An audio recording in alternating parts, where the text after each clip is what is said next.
And I think it's just this sort of thinking about how, as we're building homes for the next few decades, how can we start thinking about how the home can take care of us?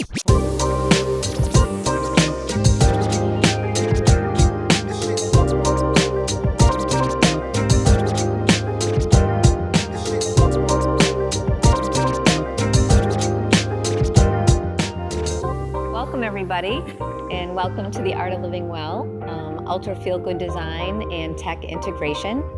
I'm excited about this panel because we were talking as a group prior to presenting today, and we were talking about the aesthetics of the luxury marketplace, but we really want to understand what does it mean to feel good, right, and to live well in a home.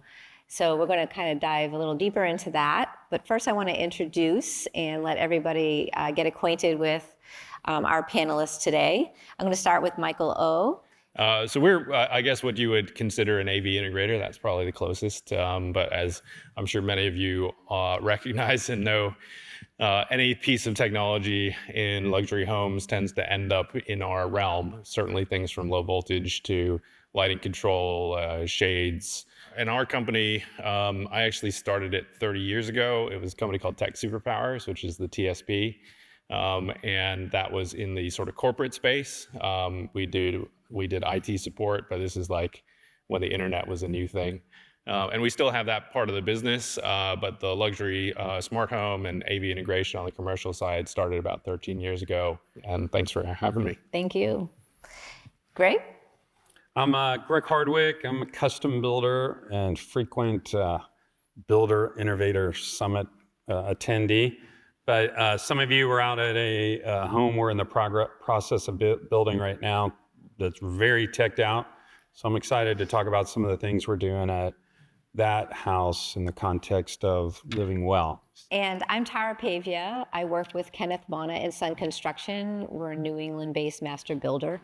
And I've also worked as the integration side for 6 years, which makes me just a little dangerous to know just a little bit on both sides. But I really appreciate the importance of the collaboration and working together and making sure that people's home are as up to the standard, whether it be lighting, sound, aesthetics, and in today's topic, a lot of the wellness parts. So when we were talking, like McKinsey has their wellness dimensions and like better health, whether that be lighting or air, fitness, which I know a lot of you have built fitness spaces in people's homes and the importance of how they are set up. Sleep has evolved so much, whether that be, blackout shades, lighting dimming, and also sound fading, heated floors, everything in between. Sleep has really become a very important element in people's homes. Mindfulness with meditation and spaces for quiet, and how we talk a little bit about soundproofing and making those spaces a place where they can really meditate, do yoga, and also nutrition and all that good stuff that we build into these homes to make sure that they are living well, feeling well, and have the best of the best in this luxury marketplace. So we're going to start with you, Greg, just to kind of go through some of your homes and spaces and tell us a little bit about what went into each and how it reflects wellness and good living. All right. So what we have, okay. So yeah, like you're talking about out in Florida, on a day like today, we really thrive on outdoor living. And so this home was really well done with the outdoor living part. You can see there with the roll screens coming down the second floor balcony. This was before some of the circadian rhythm light started coming in, but lighting control and shading were very instrumental in this house. The digital thermal valves and stuff like that, where you can come in and just hit a button and your showers are already set for the jets and the settings that one person in the home versus another person in the home likes, including temperature and stuff. Heated floors, you wouldn't think that people in Florida are into heated floors, but they certainly are in their master bathroom. It's something that we're getting requests for quite regularly in this home. This home was a little bit before some of the stuff that we're doing, I think, on another home where we were doing, yeah, it's the same home. So you can see kind of the spa-like feel of the whole house, just, very quiet. We do pretty much in every home, we're gonna spray foam the deck, between the first floor and the second floor for sound dampening. We're gonna do some type of insulation on the interior walls as well, just to keep that sound transmission from being too heavy. Was actually one of the first platinum green homes in Central Florida. So we got this certified under the Florida Green Home Standard, or the Green Home Coalition Standard. And that hits a number of things that have to do with water and wellness and durability and energy efficiency and those type of things, as well as indoor air quality. Was that requested by the client? They wanted solar? So definitely solar, because they do get, when you're building new, there's a little bit of excitement about the solar thing, and your neighbors have it or friends have it or something like that. It's kind of difficult to get to net zero in one of the bigger homes without just doing a lot of solar. So this is what I would call kind of a solar assist. But as they're building a new home and you hear about a 30% tax credit and stuff like that, that does incentivize them. This is a renovation that we did, but we pretty much left the garage standing and the rest of it's new. Another green home. I think the thing that I discovered on this home with owners that are really into this art of living well, they're getting a lot of their ideas from traveling across the world. And so really the big cornerstone to the design here is Italy and the places they visited in Italy.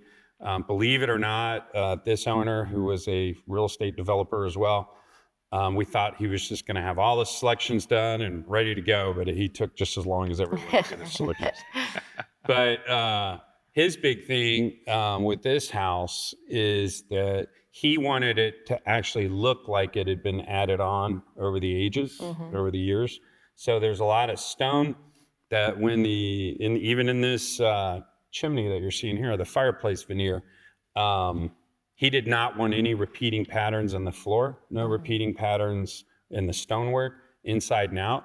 And if we could do something that was just, even on the columns, he wanted the grout just kind of oozing out between the stones and between the bricks. So he really wanted it old world looking, no repeating patterns, and give us this impression that it's been added on over the years.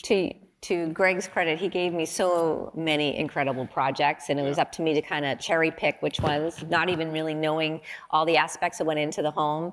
But from my eye and design, I really appreciated that outside, inside, old world feel where there's a lot of natural elements, the wood, the stone, and kind of like bringing nature inside and utilizing the resources that we see to build within. And I just thought it was really beautiful. Yep.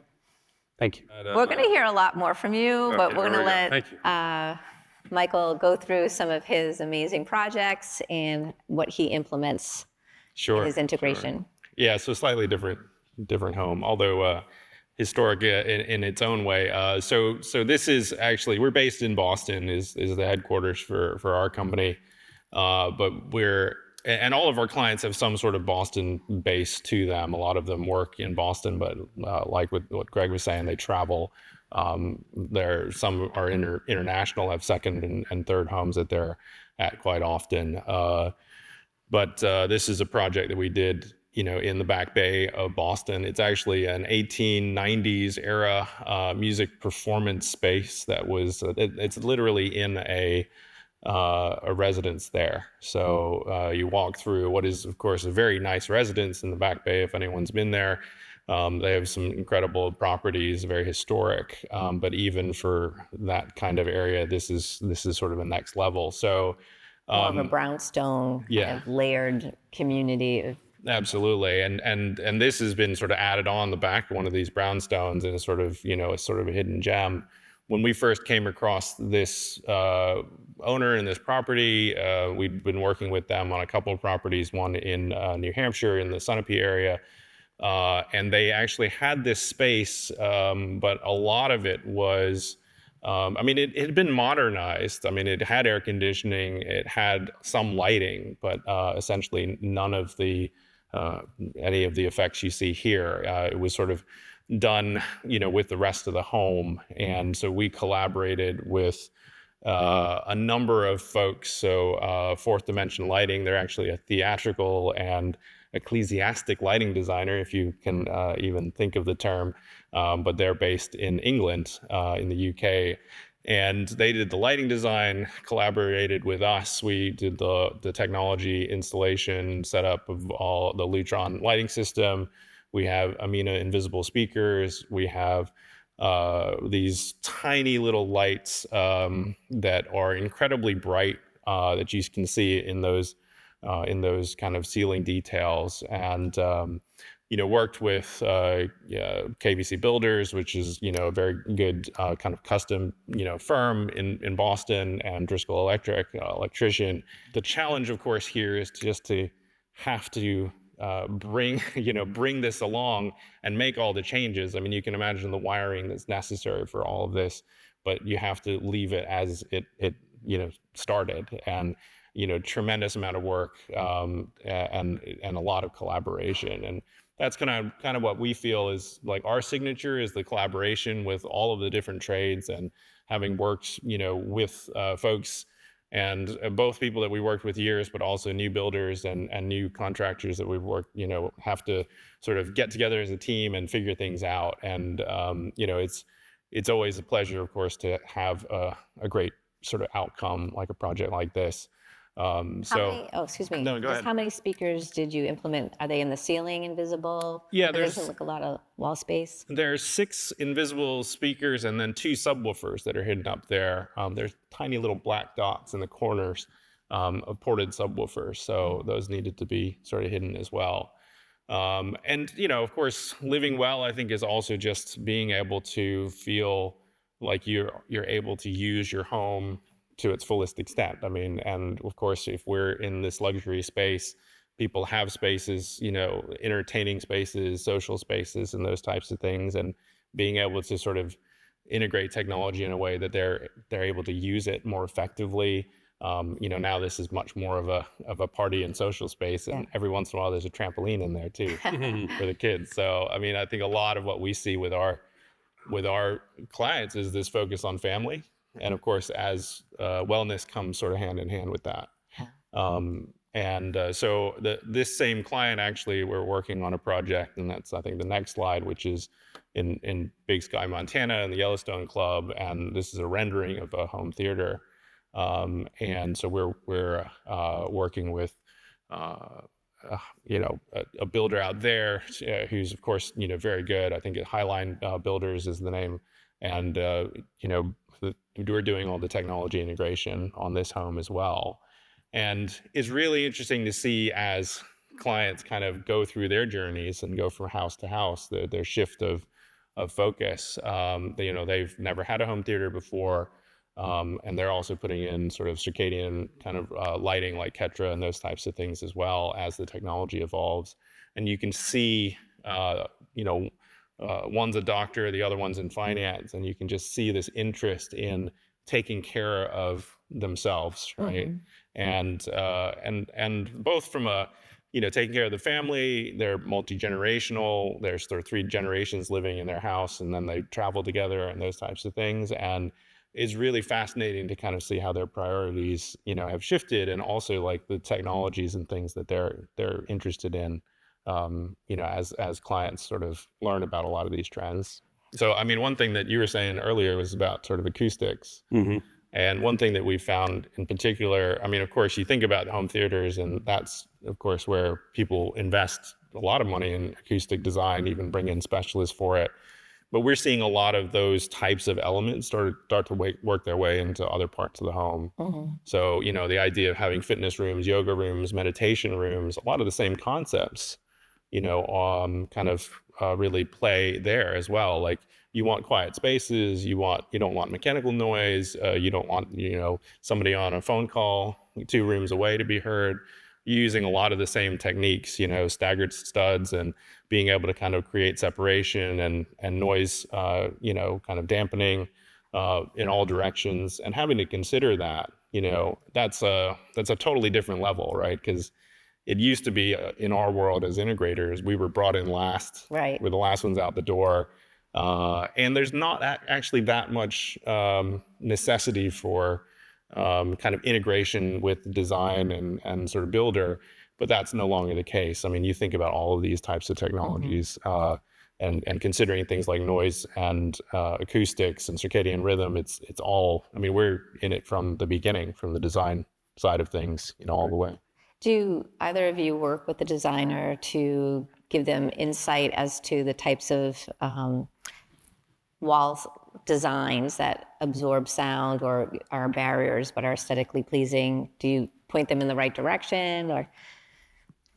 Yeah, I mean, we can do it if that's what they when they kind of finally get to the realization that that's what they want. But the way we build is usually the owner is hiring the design team for themselves. So really should be having those conversations with the design team so that stuff's already on the construction drawings. Yeah. But certainly if they wanted to retrofit staggered studs, we do a few rooms with rubberized membranes and those type of things, or a homostat layer in the wall assembly to kind of help with theater rooms and stuff if that wasn't worked out previously with the design team. So staggered studs can get a little tricky if you're in there and the rooms are exact size, and then you want to start, spreading out 2x6s or something like that needs to be accounted for. Yeah, and that's kind of why the design part is so essential, is you have to have these conversations to begin with. But I think what we've found is there's a more educated clientele out there now.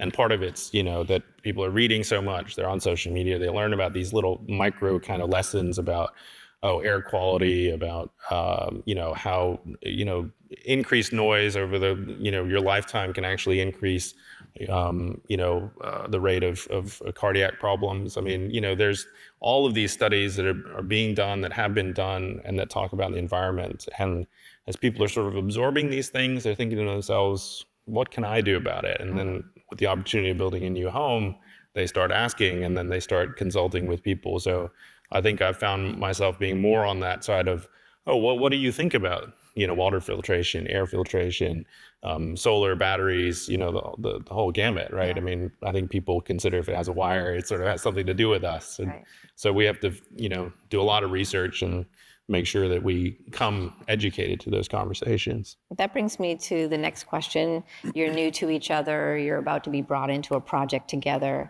How do you guys work together? What are these conversations like? And how do you collaborate on a project to bring success to the client? Well, my perspective is, I think in technology and home automation, just home technology and in general, you can kind of run into maybe over delivering a little bit or providing more than what the owner actually wanted or needs.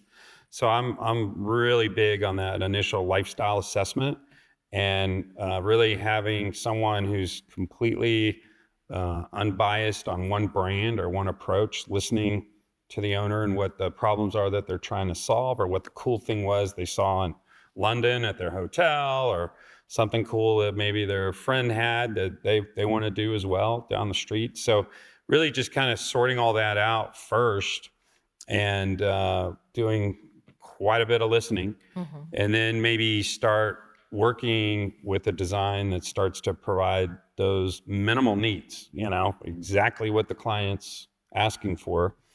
And then maybe once you're there and you feel like you've gotten that all out of the client, start then talking about what the products and the manufacturers are that you would use to solve those problems. So that's my approach with integrators. So I'm very pro, just like architecture, just like the engineering, just like energy calculations, just like all that, this technology layer needs to be kind of brought in as part of the design process before we start. And that's something that we do fight against, is that there's, a whole series of history and integrators that have just basically been on jobs, right? And from a design standpoint, there's very little design. They're just sort of giving you numbers, and of course, it's very easy to just go through and say, all right, well, what's the lowest number for X number of speakers and all this kind of stuff. And I think for us, it's understanding that design and the process of building the homes obviously comes with huge amounts of intention. And a lot of these conversations have been had, like you said, about this lifestyle assessment. What does the client want? What do they need? So it's sort of up to us to start first. Usually we're not coming in at the beginning of the design. There's at least a schematic design kind of, that's been done, if not construction documents, and just educating ourselves on that, right? And I think that's different from previous, integrators that would just kind of go in and say, well, I'm just going to get a wire from here to here and I'll bust through whatever needs to be done, Right. and make it happen, versus somebody that comes in and spends the time looking at the designs, talking to the builder, talking about, well, what are the material choices that are being made on this wall, that we're proposing to put speakers in or a subwoofer behind, can we, all right, you don't want it, it's leather, it's fabric, this types of things. Wallpaper, you think about serviceability, all of these types of things. So there's so many aspects to, what's already been designed, already what's been intended to be built, that you should bring into, our consideration and our design. Mm-hmm. And that requires time and thoughtfulness. Right. And I think the problem with our industry is that it does mean that we do, as you're saying, like with these other kind of disciplines, we should be asking for a design fee up front, because we should be essentially at the table as a consultant, as it's sort of a design consultant. Mm-hmm. And I've seen that be very successful for our business. But still, like, there's lots of builders and architects that we work with that just want us to bid on things, and we have to do that to sort of play in the sandbox. Right. But I do think that it's a little bit of a mind shift to sort of say, well, if we do bring somebody on that technology side, and sometimes it's easiest to bring us in as a low voltage consultant, mm-hmm. like just somebody to do those drawings, but then we're adding that extra value, even around things like, lighting design, pockets for shades, all of these different little elements where there's this interaction between technology and the built environment. Yeah.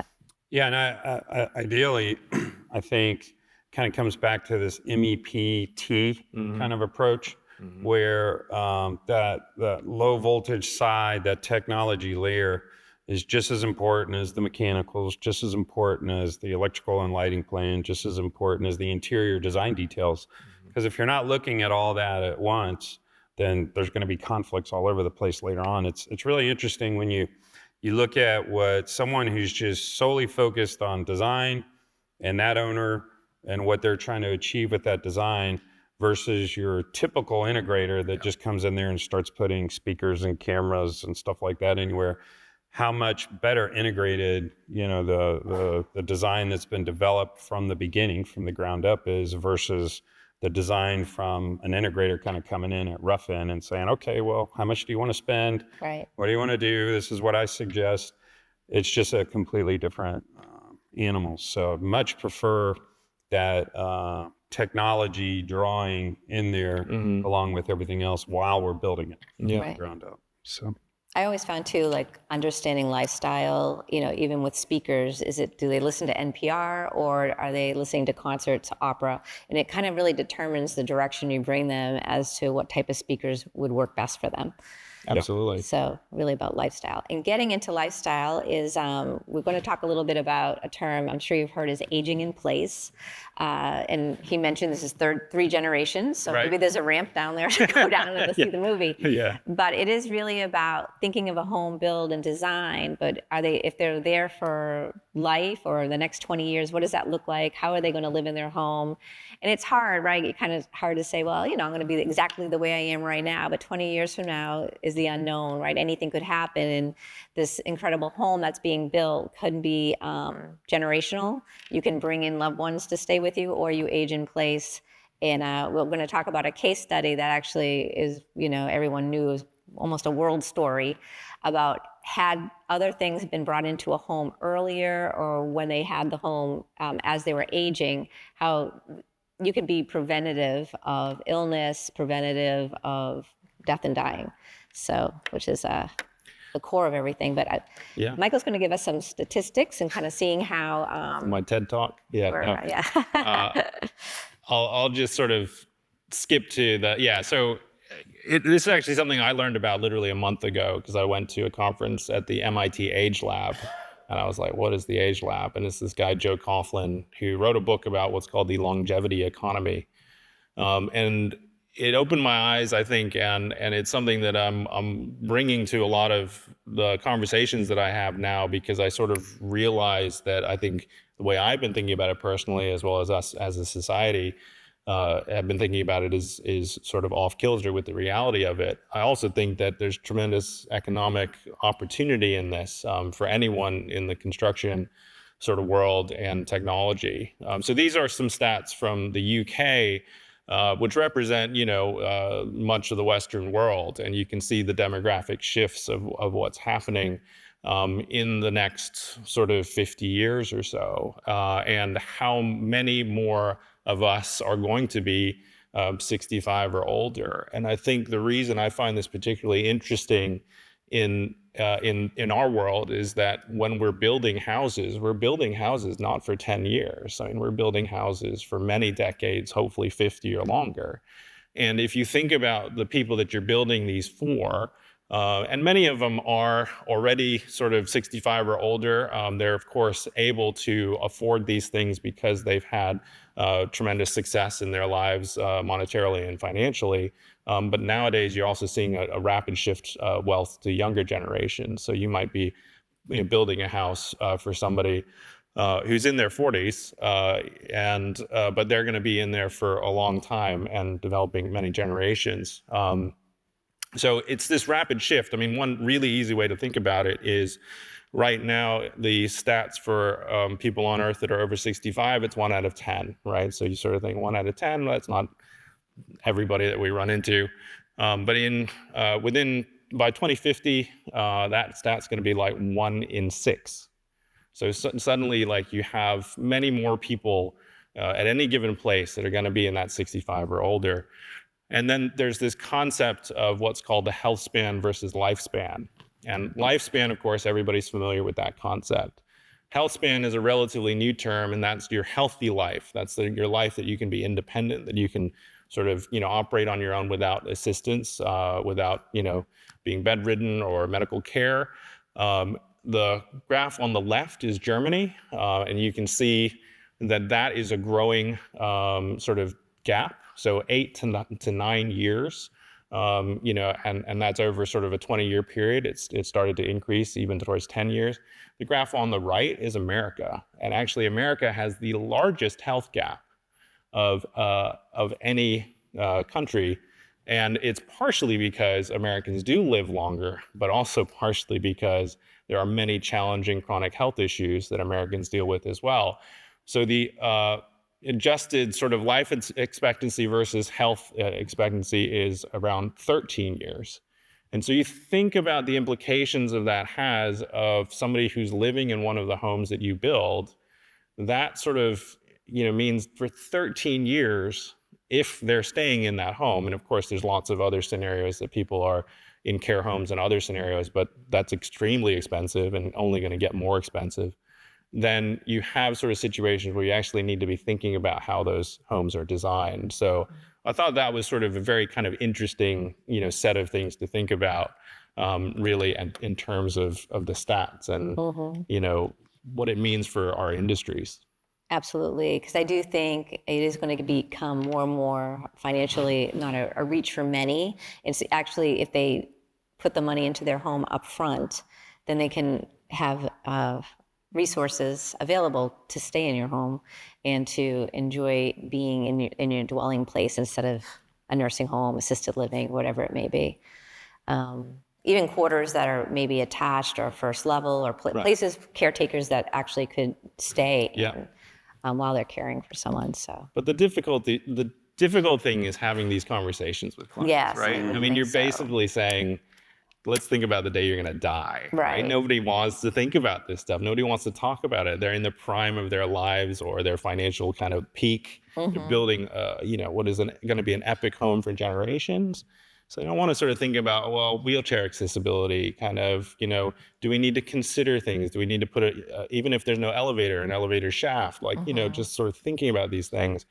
But I do think that much like passive house, solar energy, this is going to start to gain awareness, because there is also, on top of the aging in place, there's the flip side of it, which is longevity, right? There's a huge movement towards longevity. Like, what can I do to live longer, right? And that tends to be this sort of almost Silicon Valley, like, gonna live forever, type of mentality. But there's a beautiful place in the middle where you can kind of get somebody thinking about wellness, get somebody thinking about nutrition and longevity, but then move them to the, well, let's think through those next 30 or 40 years, right? You can start with a conversation, how long do you think you're going to be in this home, right? If they say 10 years, great, move on to other things. But I think for a lot of them, it's for many generations. Yeah.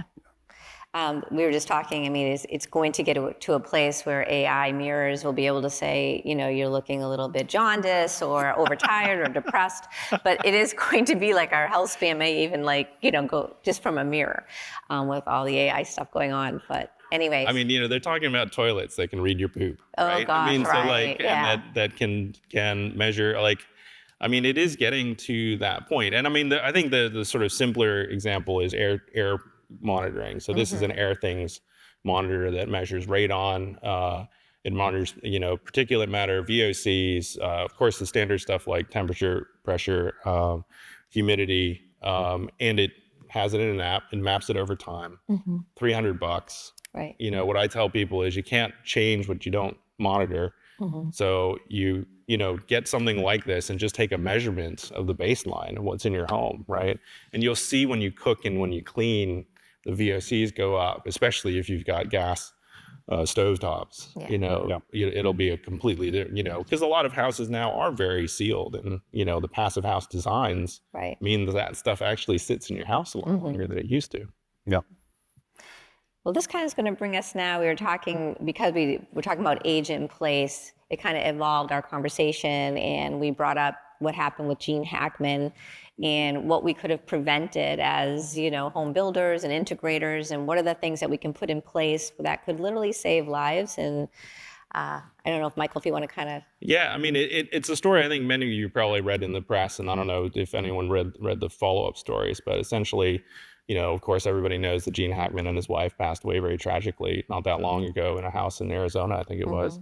And the dog. And if you don't know the reason why, it's because the wife died of a rodent-borne virus. And she actually, I mean, of course, they had all the means in the world. She called a concierge healthcare service that morning that she died to get a phone consult and things like that. And she passed away very suddenly because of this virus. And then Gene Hackman passed away because he had advanced dementia, and then no one was taking care of him, right? And then the dog also passed away because the dog was in a crate and also passed away of the dehydration. And it came to light during the Age Lab conference at MIT that if you have something like this that's just a monitoring device, and it's monitoring movement in your house, it's monitoring all of these different things, and there is an element of it being smart enough to understand when somebody's gone to the grocery store, gone on vacation, left the house, or literally fainted or died in the house, right? You probably couldn't stop her death from happening, right? But you definitely could have saved his life. You could have saved the life of the dog.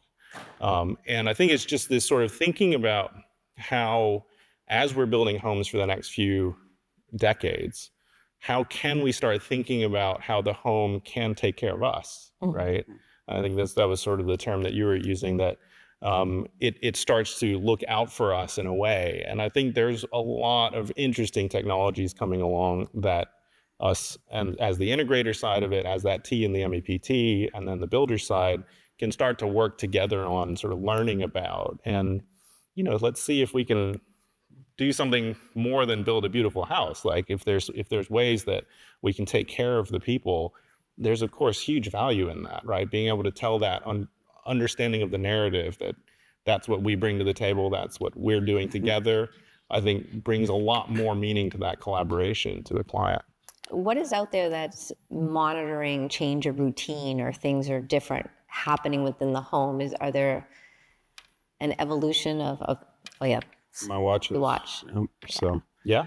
yeah, I mean, I don't, the Gene Hackman case is, severe, but I think that that's always a difficult conversation to have with clients. The 40-year-old client's different than the 70, 80-year-old client to have that. But even still, it's just kind of, as your builder, you're kind of talking about, okay, have you ever thought of end of life and stuff like that? So, I don't know how you really integrate that into the conversation without some subtle hints, but I'm certain that if it's something that they're sensitive to, they want it solved somehow, there's technology that already exists where we can go out there and there could be some remote monitoring or maybe alerts to family or something like that, hey, something's going on here.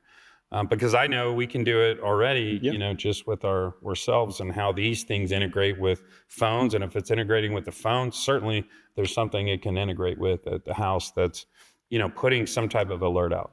What's the old thing that they used to have on the infomercial where I'm falling and I can't get up. I mean, we need to get beyond that a little bit, but I'm certain that the technology's out there to solve that issue if it's something that, they want solved, I guess. That's collaboration. And I think it starts, that's the very extreme example. And I think it starts much closer to home, right? I mean, you were talking about the HVAC system that you're putting in, and I think it's called Overture, where it monitors, sort of air quality, right? I mean, I think people are just infinitely fascinated with the idea of improving the air that they breathe, quality of the water that they drink, and, everything, around the home that can take care of them. So I think there are many discussions that you can kind of go from where we are now a lot of the time, which is sort of ignoring the wellness side of things, like look at this beautiful marble, to, okay, we don't necessarily have to talk about the day you die, but somewhere in the middle, let's talk about a home that sort of can take care of you. And then that will start to kind of layer on these conversations over time. My mom lived with me for 5 years and we had a medication dispenser.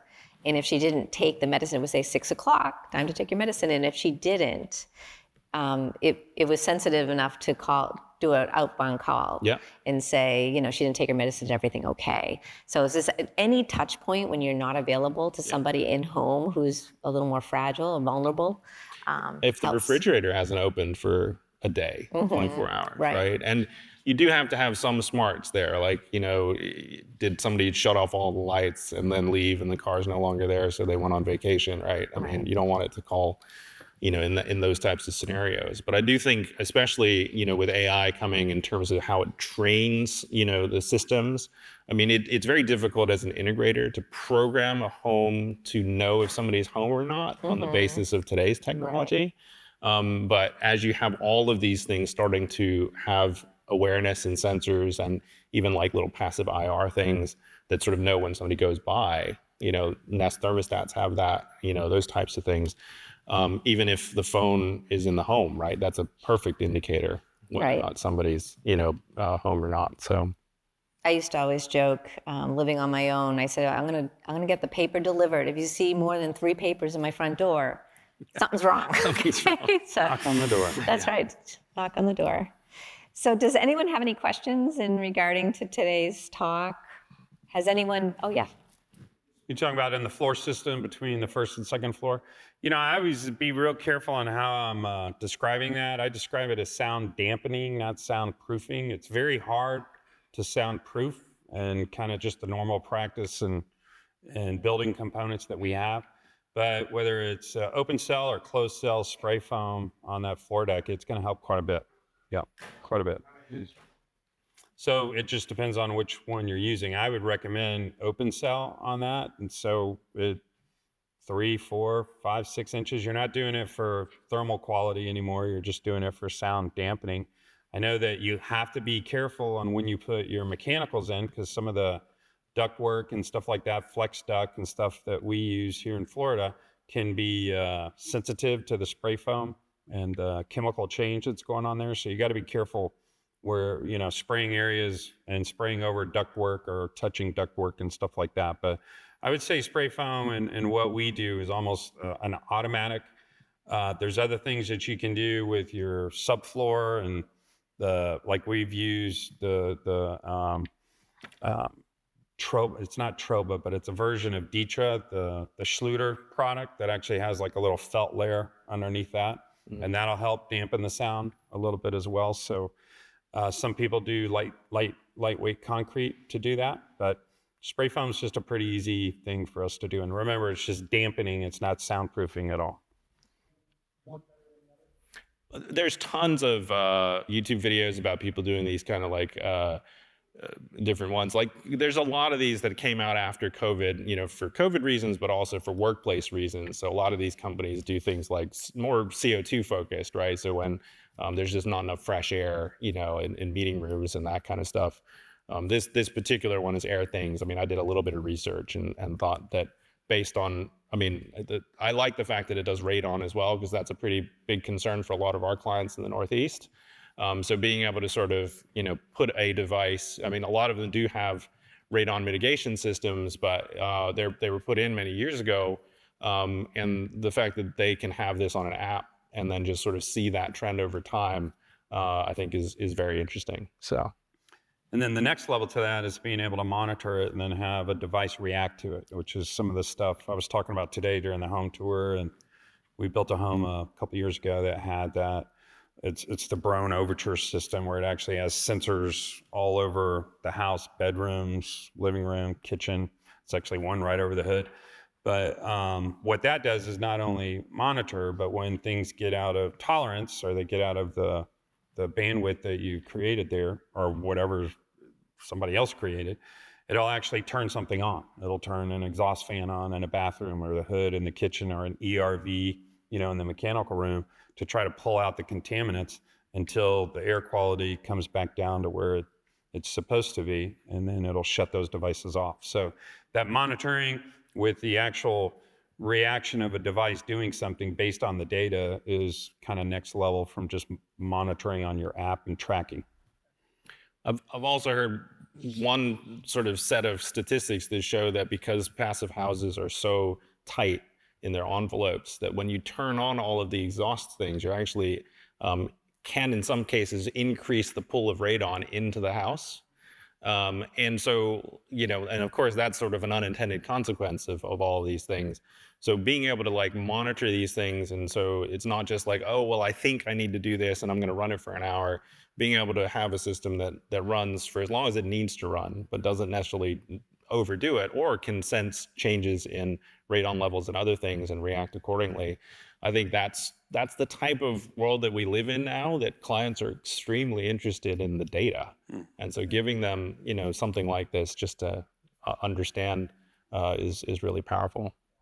Yeah, I mean, my advice is just try to stay ahead of the clients. What I've seen is that the clients are demanding more of this stuff. And of course, you know, New England and Massachusetts might be a little bit different. But I think the advent of social media, I mean, people, when you're building a house, I mean, I'm doing a renovation, I'm getting so much stuff on my social feeds about all of these different things that I need to be worried about, thinking about, you know, different methods of doing stuff. And it makes you ask a bunch of questions as a client. And especially if you're a client with all the means in the world and you're in this luxury market, I think it's a little bit sort of like, oh, I wish I could just do the X, Y, Z thing that I used to be able to do. But, you know, it does feel nowadays that the clients are demanding more. So it's like, get one, measure it, start to read up on different measurements, different types of things. I mean, some of it does feel a little bit like they're just trying to make a mountain out of a molehill.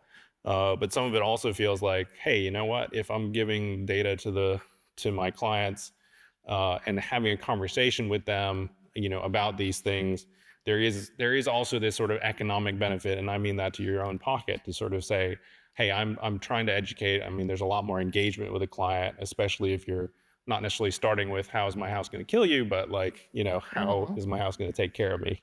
Right. Yeah, I agree, particularly with the humidity issue and, you know, the big house, and all of a sudden they're having a pool party and they can't understand why it's, you know, 80 degrees in their house anymore. having those discussions early on in the design process and setting those expectations are very, very important. Radon's not a big issue, for us in Florida too, but we do things in our building code to mitigate that. But humidity and temperature and stuff like that, I think those are good conversations to have during design, during construction, whatever you have the opportunity, just to set those expectations. The energy, what we call energy calcs here in Florida, whoever's modeling that house is not modeling that house to have the doors open for 6 hours on a Sunday afternoon. Yeah. They can only model the house under certain conditions, and the owner needs to understand that. And if you have an agreement with the owner that you also have this app and you also have the data, and you can, if you think about millwork and how much it's affected by humidity and all of these other things, and being able to sort of say, well, look, this is really outside of the tolerance of what the materials that we built for this particular system, can handle. And that can help you have conversations as well, right? So it's not well, this doesn't work, I need this covered under warranty. Yeah, well, look, here's some data here that shows, and hopefully you can even be more proactive in terms of keeping ahead of things. So There is going to be another panel. I'm going to put a push in because I'm the moderator for it, but it's Service with a Smile and all the types of plans and preventative measures that your customer can have through these plans, like 24-hour service and monitoring, that many times they know about the problem, but your client doesn't, and the kind of records that they get by month and the different tiers of those plans, which is interesting and really necessary. So join me then. We're coming to the end. Thank you, everybody. Michael, thank you so much. Grateful to have you here. Michael was once a competitor when I was with the integrator, and I'm so glad to be on this other side of the table this time around. And Greg, really, thank you so much. Your projects are incredible. You'll be joining another time with me. And it was my miss not to thank Maverick is a sponsor to these sessions, and everyone who is sponsoring, we wouldn't be here. So very grateful for their contributions. So thank you. Thank you. thanks.